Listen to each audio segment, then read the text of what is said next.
Can you file a wrongful death lawsuit while you're still alive? Child, I was gone, but now I'm back.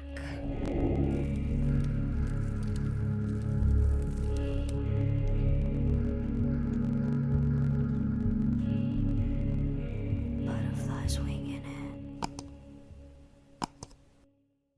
These have been the most transformative events that I've been through in my life. I survived sepsis after 11 days and I woke up in a beautiful hospital in Miami, Florida. While I was in the air ambulance, I kept fighting.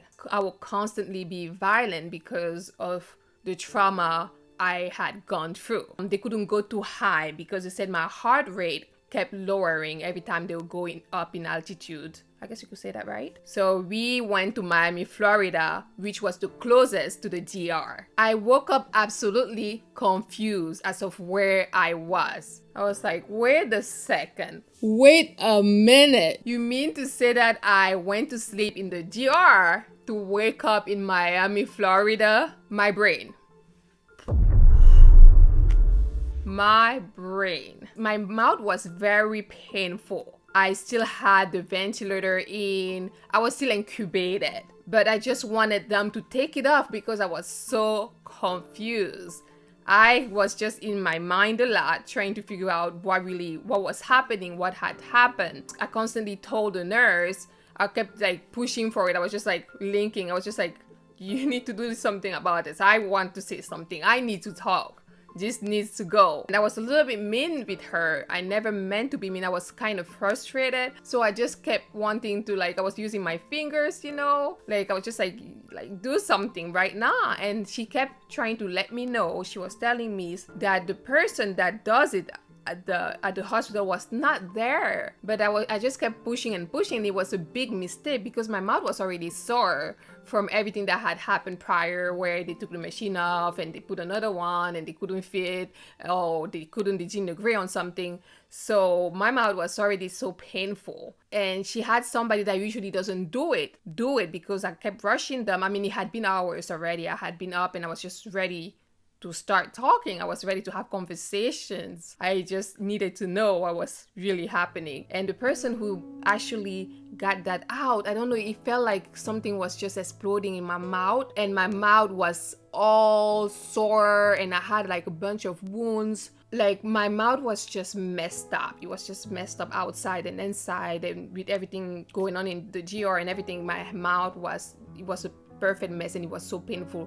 But I never even talked about it. I never even complained about it, not even once, because everything else was worse than that mouth, just to let you know. So I woke up, and after that they took me to the room where I was supposed to stay. And I remember seeing my mom, and I saw her sisters, and I'm seeing my husband. I had seen my husband prior, but then this is when it's starting to really starting to like make sense, or it wasn't even making sense. But I'm just like, why are they there? I'm seeing my mom, I'm seeing her sisters. I'm like, uh-oh, what's going on now? My mom proceeded to let me know that I had been in a coma for 11 days, and my voice could barely come out because of all the things that had taken place in my mouth and my throat and whatever. I could barely speak, but I'm just like, Mom, this actually felt like 11 minutes. I told my mom that it actually felt like 11 minutes. She's like, no, you had been gone for 11 days. I'm just like, no, this couldn't have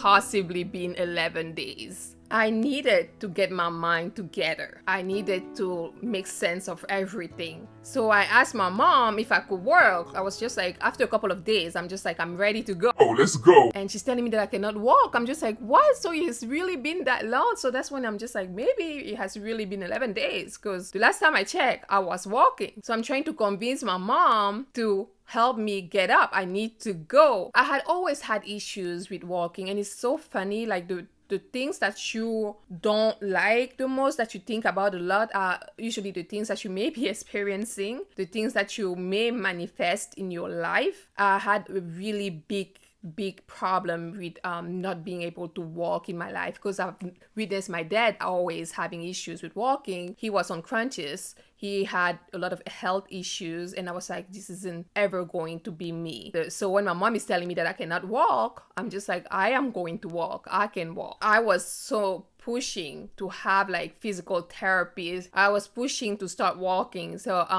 my mom just kept telling them. So they actually had brought in a couple of physical therapists to help me. It was just two big guys like with muscles. I cannot forget that. And they were just like, they were ready to help me, and they tried to get me up, and I got so scared. It was just such a scary experience, and I'm just like, I cannot walk. I cannot do anything. I didn't even try to walk, actually.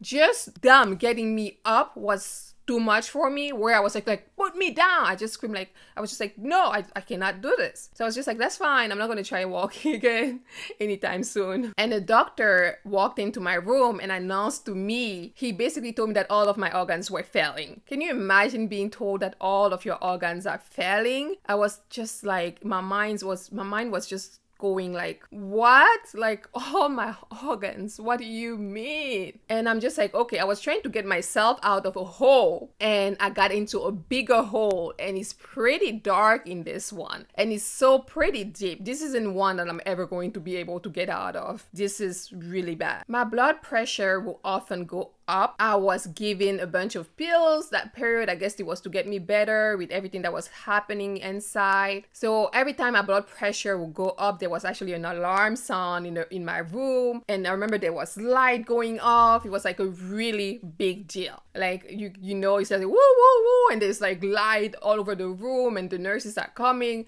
and this was happening many times within like a night. The very first night I awakened from my coma, my doctor told me that if I actually forced myself to go to the bathroom, which was actually my bed, whatever I was, yeah.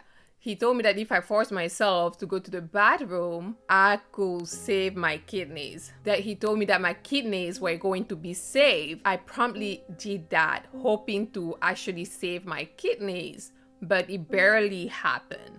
I was barely able to go. My kidneys were just not at their best. I started dialysis as well as I was awake. When I was in a coma, they were cleaning my blood, but then when I awakened, I was going to get my blood cleaned that very same day. I was going to be on dialysis that very same day. I remember my doctor, my kidney doctor, he was very pleasant, very nice. He would always come with a group of doctors, and they would examine me. They will talk about the next step, the next thing to come, if I had made progress or if I had not. That very night, I looked and I felt like a balloon. It was just a very strange feeling. And I remember the kidney doctor telling me that he is going to cook me. He is going to get all of that fluid out of me. They are going to cook me. They're going to push it. And he's like, I'm going to feel like I'm in an oven. They're going to smoke me, basically. I was just like, what is that? Like, you're going to smoke me? What do you mean? The first day, dialysis was so intense. And those words he used to describe how he was going to feel, that's exactly how it felt to me. It was literally as I was being cooked from the inside out, which is really what was taking place, because my skin was even changing. After a little while, my skin was getting extremely dark. I was extremely dry. Like, I was really like... It was like close to the bone. I became very small. So now that I think about it, it actually made sense. I was cooking from the inside out. So that very night, it was just extreme. I was speechless. I was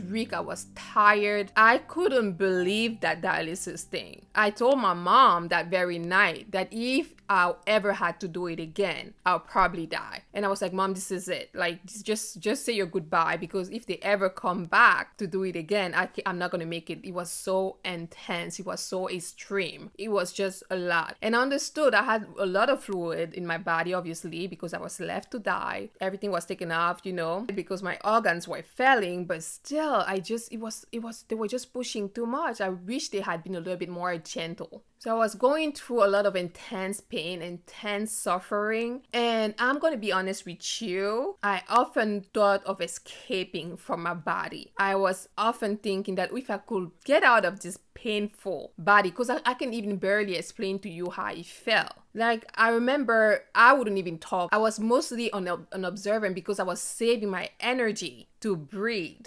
Breathing wasn't so easy. Breathing seemed like a big chore. The things we take for granted. We often don't think about it, how much this is actually so valuable, how much breathing in and breathing out is so meaningful, is so powerful. So I am able now to appreciate all that, because at one time in my life, it was so hard to just breathe in and breathe out.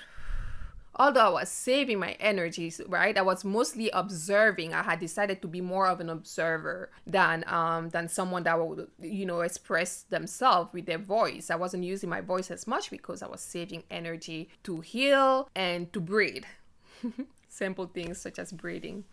Who would know? I was given blood because I constantly was losing blood still. I was giving blood many times a day, like it was more than twice a day sometimes. And I was just thinking, this Miami, Florida thing is different, right? In Maryland, we don't do that. I understood that the rules in Miami were different than those in Maryland. My stomach, where she had tried to perform the tummy tuck, was extremely bloated and uncomfortable. It was numb, it was bleeding. The collection bulb that would drain the fluid from my botched tummy tuck will often come out, and I remember the nurses would push it back in, which was extremely painful as well. Most of the nurses, the doctors, everybody that were there checking in and everything, they seemed so beautiful because they were so committed in what they were doing. They were just giving a different meaning to caring and being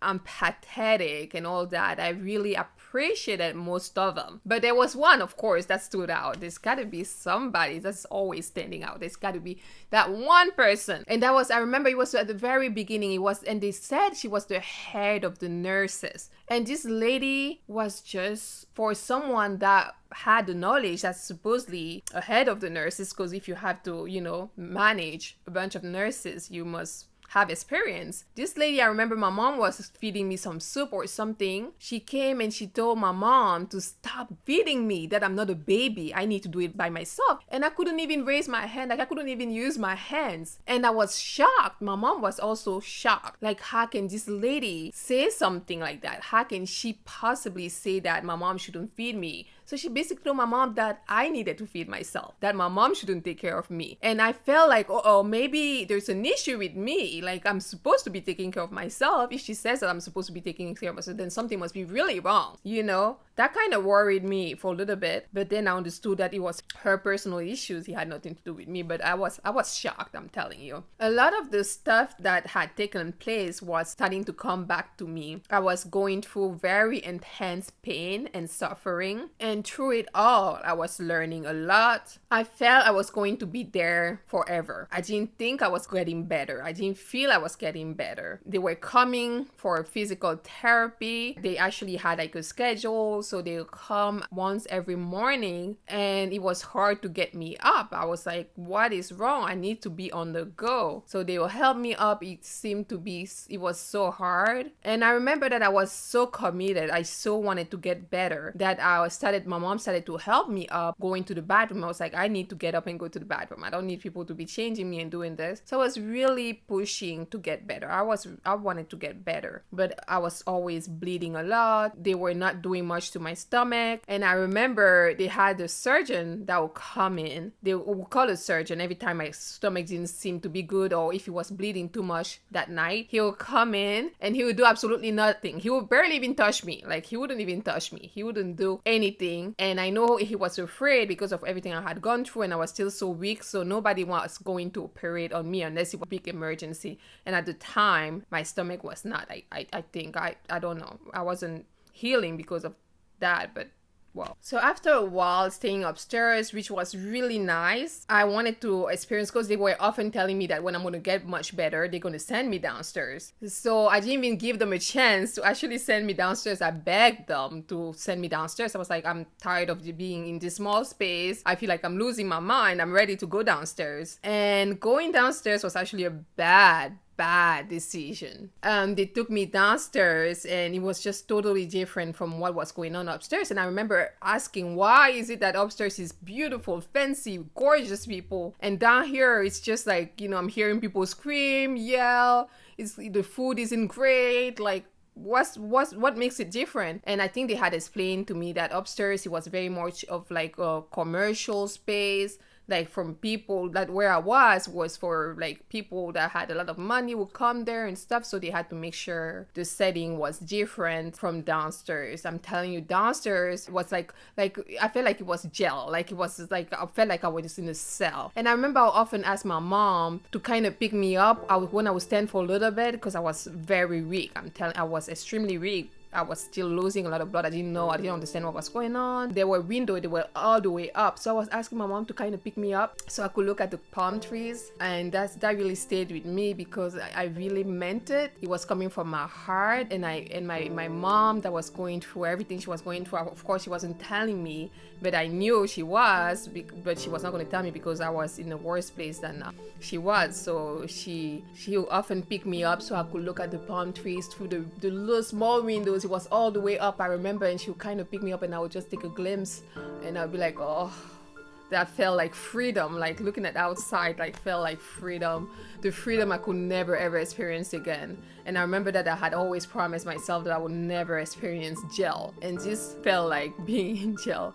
Well, my mom would often take me to have some x-rays done, or sometimes when they wouldn't come in to do dialysis in my room, she would take me wherever I had to do dialysis. It was kind of like we're getting used to this rhythm. It was more like I lived there. I couldn't eat the food there at all. It's just I couldn't stand it. Going through dialysis made me very nauseous very often, but the food, whatever they were bringing, was just really awful. And they had a pill that they would give you so you could digest the food. That part to me was just like, well, I'm sure someone probably talk about this pill. I just didn't understand why we needed a pill to digest the food. That was like,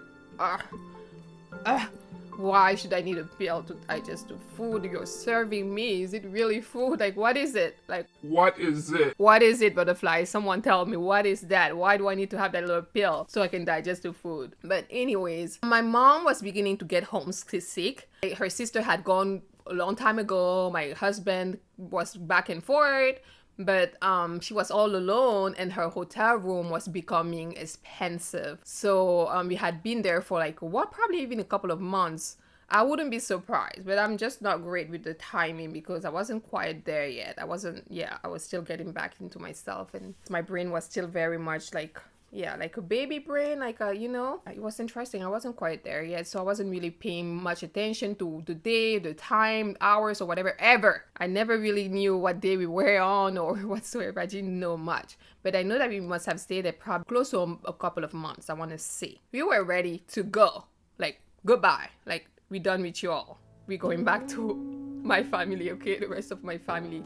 My mom was getting quite tired of staying there, watching me by herself. Her sisters were, of course, calling her all the time, family members, friends, but it wasn't enough. We were ready to go.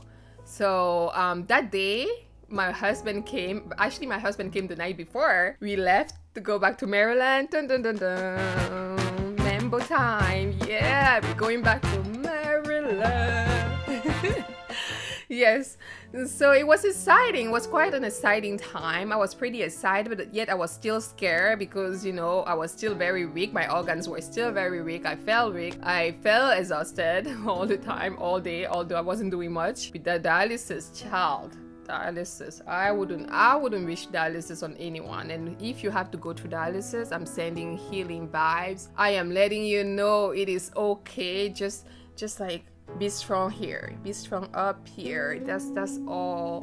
the rest is gonna be easier, or it's gonna get easier with time.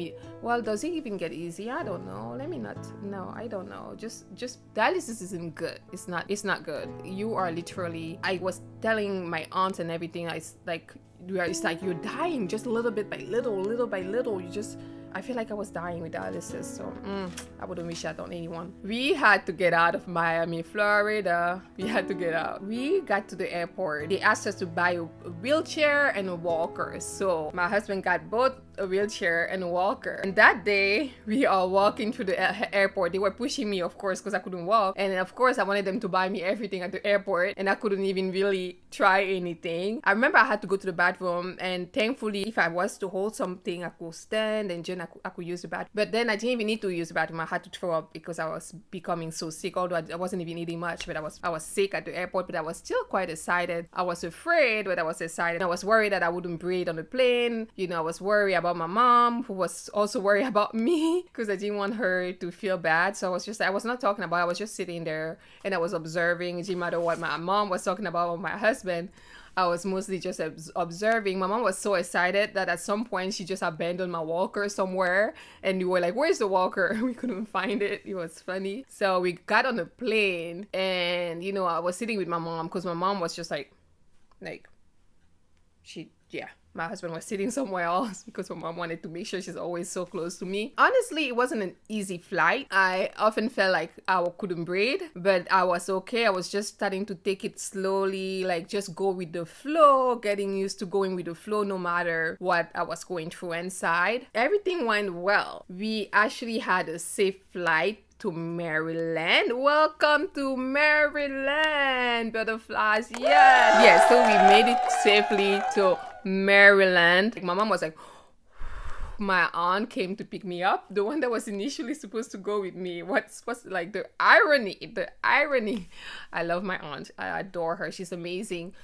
She came to pick me up with my mom, of course, and my husband, and she was so happy to see me, hugging nonstop. I wasn't talking, but we made it safely to Maryland. So do not forget to watch the next part. It's gonna be the last part, by the way, unless you want to hear more. If you want to hear more, let me know. But this is when we get to Maryland. Whatever takes place in Maryland, whatever is happening in Maryland stays in Maryland. Yeah, so we're gonna talk about it in the next video. Listen, butterflies, do never underestimate the power of the light within you. See you next time.